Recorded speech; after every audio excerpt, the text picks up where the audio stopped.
Today, we make history.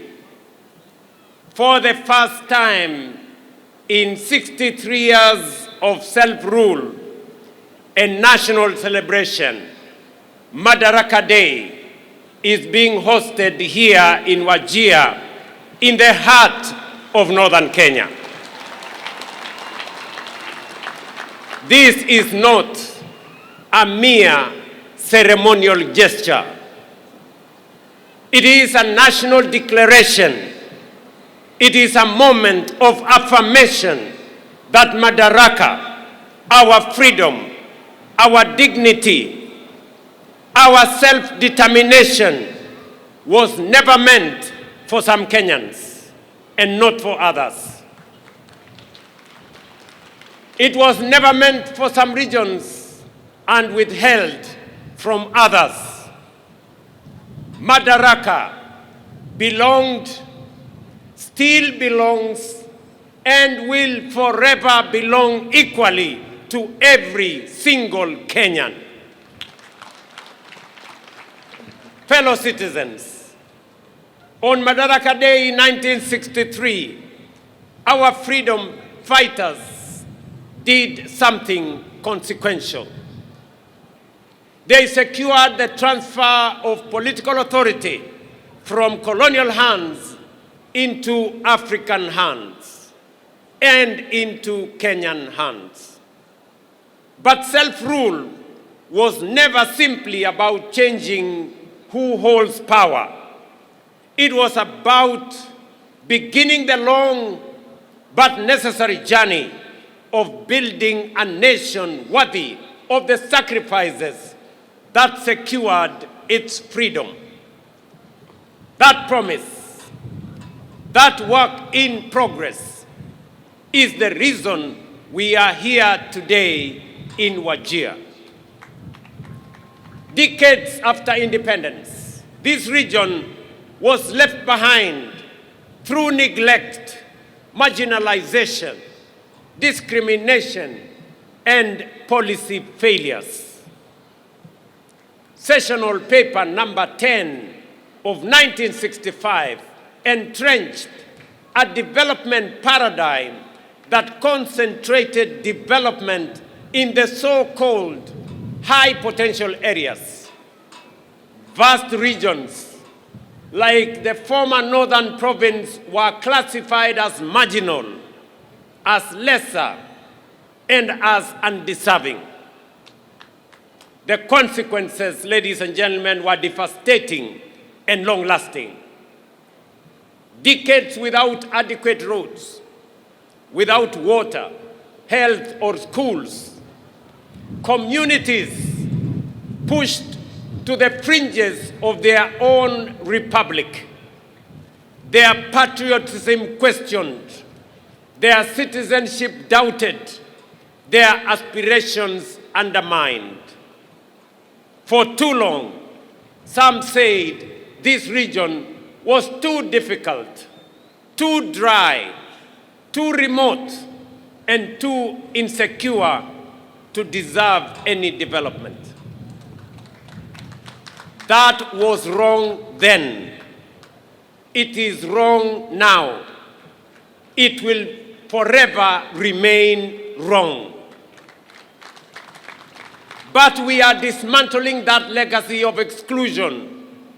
One road, one health facility, one school, one project, and one opportunity at a time. Of the 31.5 million Kenyans registered with the Social Health Authority, about 800,000 are residents of Wajir, Garissa, and Madaraka counties, representing one of the most significant expansions of healthcare inclusion since independence.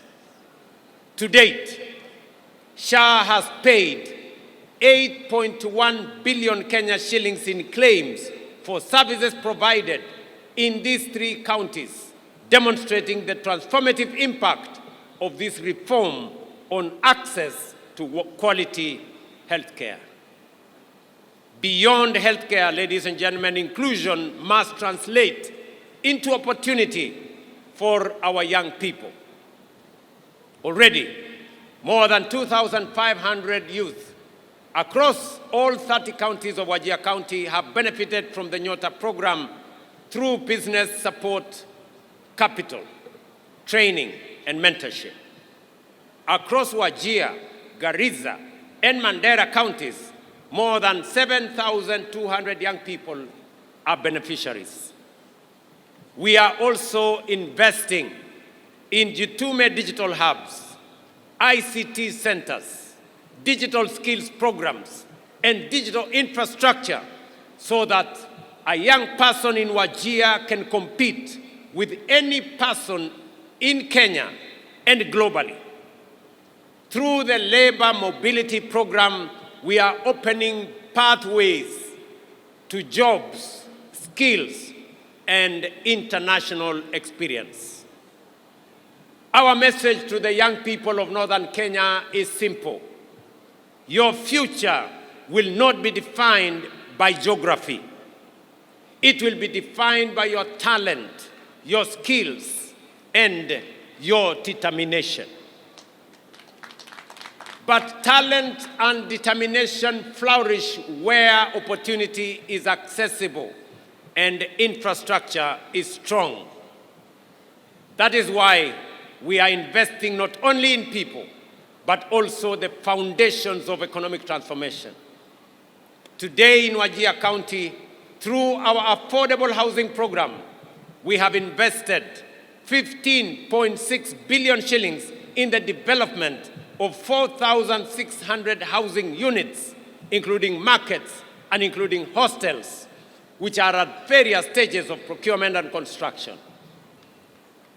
This is the largest housing development Wajir has witnessed since independence.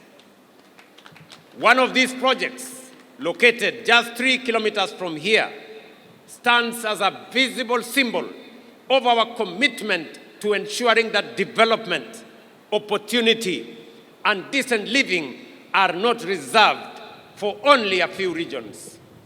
These projects are creating jobs for our young people and generating opportunities for local enterprises. But this is only one part of a much larger transformation. Across Wajir, Garissa, and Madaraka counties, projects valued at approximately 38.5 billion are currently at various stages of implementation. These investments are delivering affordable housing, student accommodation, modern markets, police housing, classrooms, and other supporting infrastructure that will improve lives, expand economic opportunity, and accelerate the region's development. Yet we know that inclusion does not end with recognition. It must be reflected in people's daily lives, in the education of their children, the health that they access, the opportunities available to their young people, and the roads they travel on. That is why the bottom-up economic transformation agenda was conceived not merely as an economic program, but as a deliberate strategy for inclusion. This administration, my administration, has deliberately invested in Northern Kenya and historically marginalized regions of our republic. Of all the investments, ladies and gentlemen, we are making in Northern Kenya, none is more important than education, which is also the theme of this year's Madaraka: education, skills, and the future. Of all the tools a nation possesses, education is the most potent. It is the bridge between promise and possibility, between poverty and prosperity, and between exclusion and belonging. Unlike in 1963, the next frontier of Kenya's liberation will not be fought on conventional battlefields. It will be won in classrooms and lecture halls, laboratories and workshops, and in innovation hubs. The nations leading the world today and their position. South Korea, Malaysia, Singapore invested in science, technology, engineering, and mathematics education and became a technology powerhouse. Singapore turned it to its people into the greatest resource. Finland built a knowledge economy through sustained investment in learning. Kenya is decisively moving in that direction. The competence-based education and training system is transforming what learning means in Kenya. It is equipping our children not merely to pass examinations, but to think critically, solve problems, innovate, and compete on the global stage. It is designed around a simple but powerful belief that every child has unique abilities and talents worth discovering, nurturing, and unleashing. What particularly encourages me is that 52% of learners in the first ever grade 10 cohort have chosen the STEM pathway. This tells us that a new generation is rising, one that will drive Kenya and Kenya's industrial transformation, power our technological advancement, and build the innovation economy that will define our nation's next chapter. That is why this administration has made education not just a priority, but the foundation of our future. No nation can rise above the knowledge, the capabilities, and the skills of its citizens. Our education budget has grown from 500 billion in 2022 to over 702 billion today. We have hired more than 100,000 teachers in just 3 years, with 20,000 more set to be hired this year, making it one of the most ambitious teacher recruitment drives in our nation's history. Most importantly, and as a source of pride for the people and leaders of Northern Kenya, 3 years ago, we agreed that the lasting solution to teacher shortages in this region was to train more local teachers. That is why we operationalized the Wajir and Kutulo and Mandera Teachers Training Colleges to complement Garissa Teachers Training College. Today, through this affirmative action program, a record 1,800 local teachers from the 3 counties of Wajir, Mandera, and Garissa have been employed and will be deployed in the region. Additionally, 4,616 young people from this region are enrolled in teacher training colleges, the highest number in our history. This is how lasting solutions are built, by investing in people. I want to tell you that on behalf of the people of Kenya, today, as I stand here as president and leader of our great nation, to the people of Kenya, in northern Kenya, for this marginalization, I want to apologize on behalf of the nation of Kenya. Poleni sana ndugu zetu. It was never meant to be this way. And as my brother governor has said, This has been a very emotional moment for me.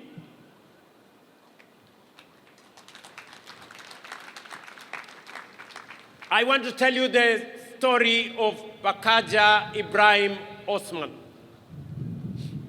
He was born here in Wajir, east of this county in the early 1960s. His parents were born here, but for years, every time Osman went to apply for identity card, the most basic document of citizenship, he was treated not as a Kenyan, but as a suspect, an illegal alien. Every time he was asked for extra documents, subjected to additional vetting, and sent from office to office year after year. Osman was not alone. For more than 6 decades, this was the lived experience of hundreds of thousands of Kenyans in northern Kenya. Citizens were forced to prove they belong through a system built on suspicion, ethnic profiling, and bureaucratic humiliation. How could Osman and countless others like him be expected to pursue their dreams and build their future? The Constitution of Kenya says clearly, every Kenyan, regardless of their ethnicity, religion, or geography, deserves equal protection, equal dignity, and equal treatment under the law. That is why in February 2025, right here at Orahes grounds in Wajir town, I signed the Presidential Declaration on registration and issuance of IDs and birth certificates in northern Kenya and other counties, ending that system of discrimination. The results, ladies and gentlemen, are already being felt. Citizens like Abdirahman Ali Osman and Mariam Isaac Mohammed, both born in 2007 here in Wajir County, were among thousands of young Kenyans who turned 18 last year and walked away with their national identity cards. No hurdles, no extra documentation, no discrimination, no humiliation, just their rightful documents in their hands on time. That is how it should work. That is how it must work. That is how it will work for every Kenyan in every part of our republic. But let me be direct about what that decision was not. It was not an invitation for foreigners to acquire Kenyan documents illegally. Kenyan identity cards will only be issued to legitimate citizens of this republic. Our commitment to justice and inclusion goes hand in hand with our duty to protect the integrity of our national identity and the security of our country. We did not abolish verification of citizenship. We abolished discrimination. We abolished the targeting of entire communities simply because of their ethnicity or place of birth. A strong nation does not choose between security and justice. A strong nation protects both. That is exactly what we are doing. Alongside housing and other social investments, we are investing in the infrastructure that connects communities to opportunity. That is why connectivity remains central to northern Kenya's transformation. For decades, distance was used to justify exclusion. Today, we are defeating distance. With a 750-kilometer northern Kenya gateway corridor linking Isiolo, Wajir, and Mandera, we are undertaking the most significant and consequential road investment in this region since independence, and connecting communities that were once isolated from markets, from investment, from development, essential services, and economic opportunity. This investment of road, this single road, is going to cost the government of Kenya close to 100 billion Kenya shillings. Si munajua ile barabara ya kutoka Isiolo, ile inakuja Modokashi, inateremuka inaenda Samata, inakuja mpaka hapa Wajir, alafu inatembea hapa Tarbaj, iende Kotulo, iende Kobo, iende Elwak, Gare, alafu ifike kule Mandera. Yes. Na pia ile barabara inatoka kule Lamu kuja Karisa, iende Kulamawe na kuungana na hii barabara pale Isiolo. Ladies and gentlemen, this is more than a road project. It is a bridge between exclusion and opportunity, between neglect and investment, and between the Kenya that was and the Kenya that we are building together. And then there is livestock. Here in Wajir and across northern Kenya, livestock is more than an economic activity.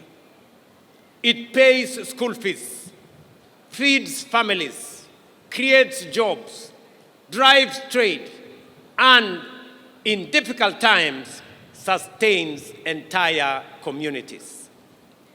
The sector contributes about 12% of Kenya's GDP and 42% of agricultural GDP. In the ASAL counties, it accounts for more than 90% of employment and above 95% of household incomes. Yet for decades, pastoralism was regarded as one of Kenya's most valuable economic assets, while receiving limited support in animal health, markets, infrastructure, and financing. We are changing that through one of the most significant livestock restocking programs in recent years. We have distributed more than 52,000 sheep, goats, and cattle to over 10,000 households across 16 arid and semi-arid lands, helping families rebuild livestock wealth lost through drought and other shocks. To strengthen pastoral livelihoods, we have vaccinated more than 10 million animals, expanded local vaccine production to over 123 million doses, established feedlots and hay storage facilities, restored more than 300,000 hectares of degraded rangelands, expanded breeding programs, and strengthened livestock training, marketing, and market infrastructure, including here in Wajir. Today, we are also deploying an additional 2,000 agripreneurs for our ASAL counties, seated right here in our midst.